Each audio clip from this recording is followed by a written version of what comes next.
하나님 나라의 백성인 하백 여러분, 하백의 성경 아카데미에 오신 것을 환영합니다.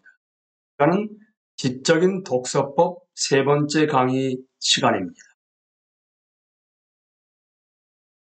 모티머 애들러의 교사 없는 독서법으로 명명되어 있는, 그렇게 번역되어 있는 책의 세 번째 기초적인 읽기, 1수준에 대해서 이번 시간에 함께 나누겠습니다.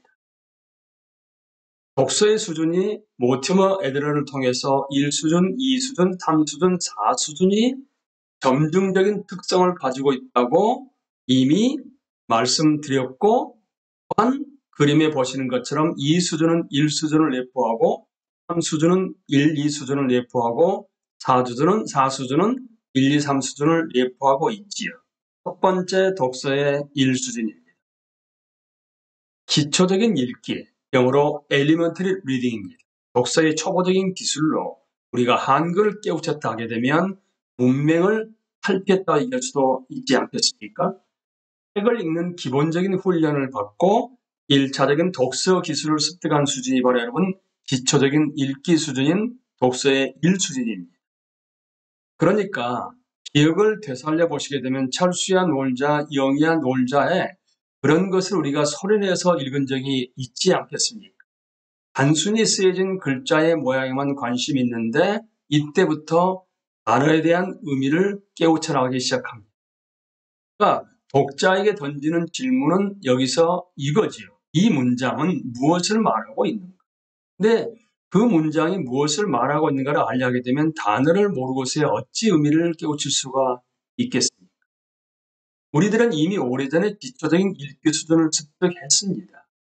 그런데 여기서 우리가 놓치지 말 게 뭐냐 하게 되면 책 읽는 수준이 2수준, 3수준, 4수준으로 높아져 간다 할지라도 이 1수준의 문제를 등한시하게 되면 독서할 때 계속 어려움을 느끼게 됩니다. 문장 구조나 단어나 구 등등을 놓친다 하게 됩니다. 그래서 모티머 애들러는 1수준에 관련해서 독서, 책을 읽기의 학습의 단계가 4단계가 있다고 얘기를 합니다. 읽기를 준비하는 단계가 있고요. 이제 준비하는 단계에 거쳐서 단어에 숙달돼가는 과정, 그리고 3단계는 이제 단어의 숙달을 통해서 어휘력이 증대가 되게 되고 문맥 안에서 그 단어를 깨우쳐가는, 그걸 통해서 어휘력이 증대돼가는 그 3단계를 거치고 난 다음에는 이제 계속적으로 여러 다른 분야의 장르의 책들을 읽어가면서 정면되고 강화돼가는 4단계가 독서, 읽기 학습의 단계라고 말하고 있습니다. 한 단계씩 보시죠. 읽기 준비는 우리가 태어나면서부터 읽는 법을 배우기 위한 준비였고, 최소한 단어를 보고 기억한 후에 글자를 조합할 수 있을 정도로 이것도 신체적, 지적, 언어적, 개인적 준비가 돼야 합니다. 사실 안타깝지도 눈이 멀긴다 하게 되면 쉽지가 않지 않습니까? 지적으로 발달이 안 됐을 경우. 그러니까 이런 4가지의 준비가 되어 읽기 준비하고 연결되는 것인데요. 분명하게 말하고 정확한 순서에 맞춰서 문장들을 사용할 수 있을 정도의 언어 능력이 발달해가는 것인데, 이때 우리는 어렸을 때부터 협동과 집중과 순정 능력이 요구됩니다. 유치원에 가든지 아니면 유아들이 모이는 곳에 가든지 간에 협동, 집중, 순종 능력이 뒷받침되어서 언어 능력이 발달되어 갑니다. 읽을 준비가 되지 않은 아이에게 읽기를 가르치려고 시도하게 되면 어떤 일이 일어난 줄 아시지요? 특정을 느끼게 되고, 이러한 일로 인해서 나중에 학교에 가거나 성인이 되었을 때까지도 읽기를 좋아하지 않게 될 수가 있기 때문에 그 단계에서, 특히 1단계에서 보급해하거나 실망하지 않아야 합니다. 특별히 부모님들은. 이게 2단계입니다. 보통 시각적으로 구분이 되는 단어 학습이 이루어지게 되는데, 놀랍게도요, 어린 나이지만 1년 후에 300, 400개 단어를 깨우친다고 합니다. 뿐만 아니라 의미를 파악하기 위해서 앞뒤 맥락이나 문맥이나 실마리를 이용하는 능력도 길러진다는 것입니다. 첫 소리를 알아내어 단어를 읽는 기본적인 기술을 습득하는 것인데 이 단계가 여러분 깜짝 놀랄 만한 신비스러운 일들이 생기는 시기라고 합니다. 이거는 과학자들도 인간 말고는 이렇게 신비스러운 일이 일어나지 않는다고 일반적으로 얘기를 합니다. 그리고 놀랍게도 2, 3주 정도가 지나게 되면 읽고 그 뜻이 무엇인지 파악하게 된다고 합니다. 그래서 인간 말고 그 어린 나이에, 요즘은 갈수록 낮아지죠. 어린 나이에 글자가 나타낸 의미를 깨닫는 존재가 과연 있는 것인가. 그래서 인간만이 할 수 있는 가장 놀라운 지적인 위협이 2단계에서 이루어진다고 이야기합니다. 바로 숙달입니다. 이제 이어서 3단계입니다. 문맥, 맥락을 통해서 영어로 컨텍스트입니다. 텍스트를 둘러싸고 있는 컨텍스트를 통해 처음 보는 단어의 의미를 알아가는 기술이 발달되어 갑니다. 굳이 사전을 찾지 않고서도 그 문맥을 통해서 단어의 의미를 깨우쳐가는 것이죠. 목적과 호기심에 따라서 과학, 사회, 문학과 같은 다양한 분야와 장르의 독서가 시작되는 것입니다. 호기심 충족을 위해서나 아니면 자신만의 지적인 인식의 지평을 넓히기 위해서 혼자서 책을 재미있게 읽는 단계라고 말할 수 있습니다. 이제 그런 3단계를 거쳐서 4단계는 정년되고 강화돼가는 시기인데요. 이미 습득한 기술들을 세밀하게 알고 닦고 강화하는 시기입니다. 스스로 읽은 것을 자기 자신의 것으로 소화하는 것이고 자신의 독서 경험을 완전히 소화시키는 단계로서 어떤 글에서 읽은 개념들을 다른 글을 읽을 때 상호 연계시키고 동일한 주제에 대해서 서로 다른 저자들의 관점들을 상호 비교하는 단계 여러분 4단계입니다. 정년하고 정년되고 강화되는 시기라고 말씀드릴 수가 있습니다.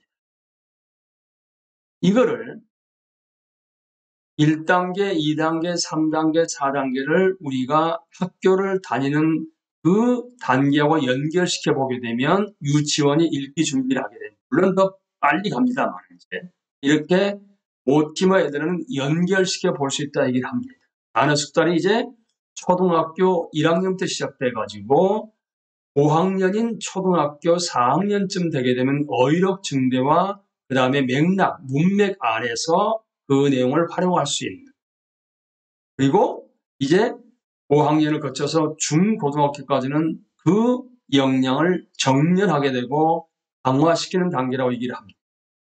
여러분들은 이 1단계, 2단계, 3단계, 4단계에서 어떤 단계를 어느 시기에 거쳐왔는지를 한 번쯤 생각해 보시면 좋겠습니다.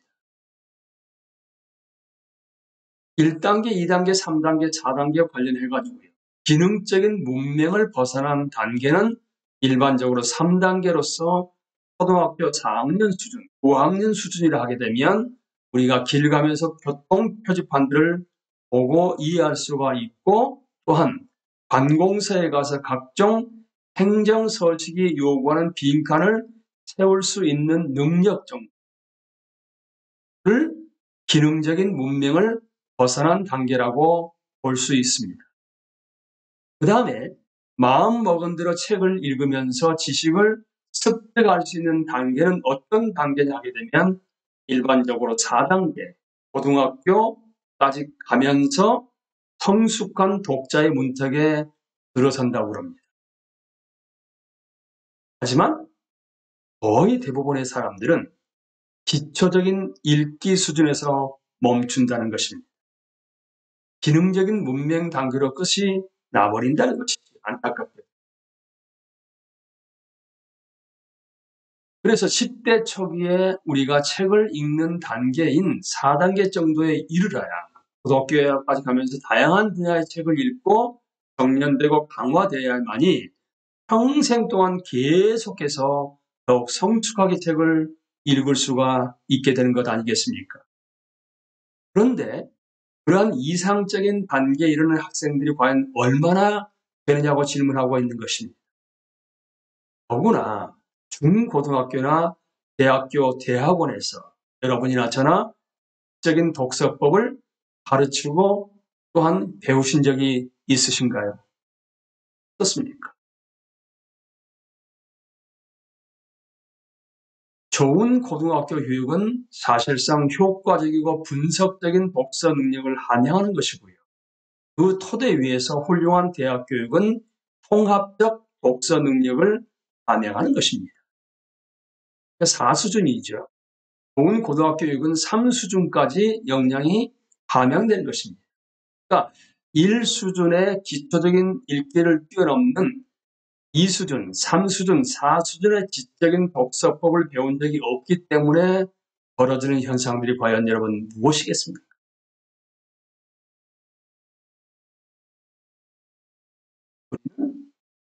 다시 한번 강조합니다마는 먼저 1수준의 엘리멘터리 리딩, 기초적인 읽기에 숙달하고 난 다음에 2수준, 3수준, 4수준의 지적인 독서법을 하나하나 학습해 가면서 모든 수준의 노력을 기울여야만 합니다.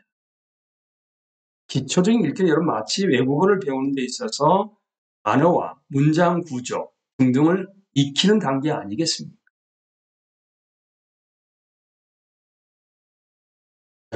하게 되면 우리가 그리스도인이요 예수 그리스도의 제자로서 성경을 계속적으로 읽어나가고 또한 엿독이라고 주장할 수 있겠습니다만은 다시 한번 우리가 여기서 생각을 해봐야 하는 것입니다.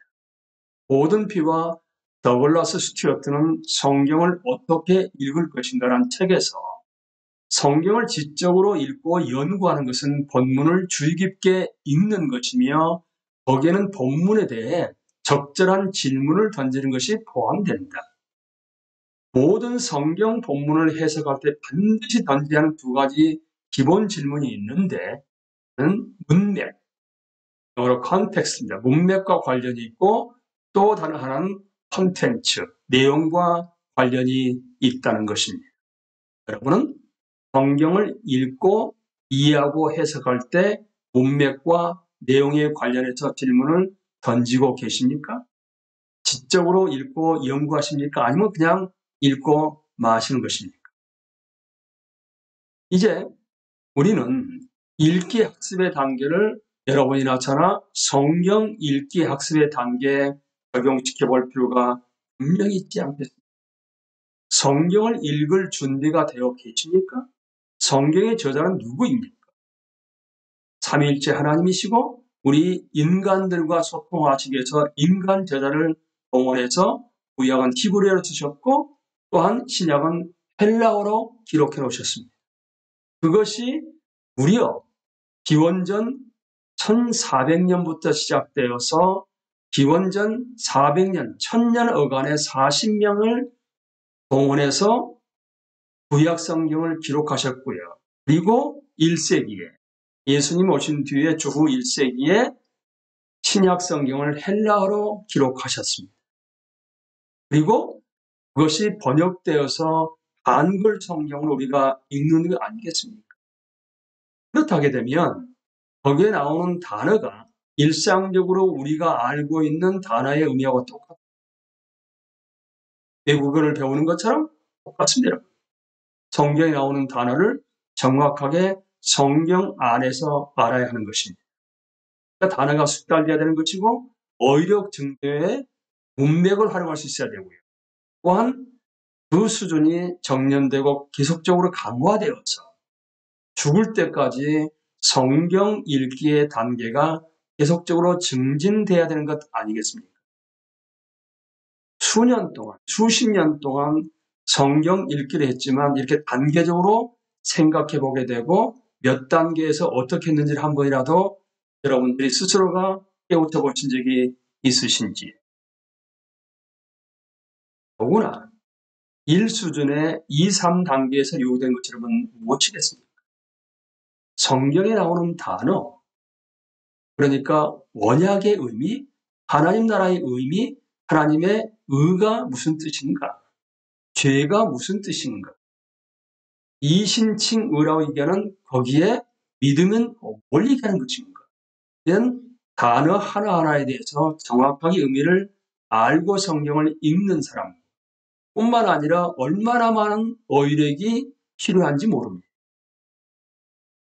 그리고 한 성경 문맥을 통해서 이 문맥도 나중에 강의 때 나오겠습니다만 인전 문맥 또한 인전 문맥뿐만 아니라 지속적으로 처음부터 여기까지 오게 된 그 상태에서 지속적인 문맥과 함께 전체 문맥 등등에서 많은 부분을 우리가 성경 읽기에서 배워야만 하십니다.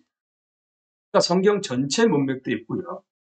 연속 문맥도 있고 또한 인전 문맥도 있고 그때마다 단어와 어휘력이 얼마나 중요한지 모릅니다.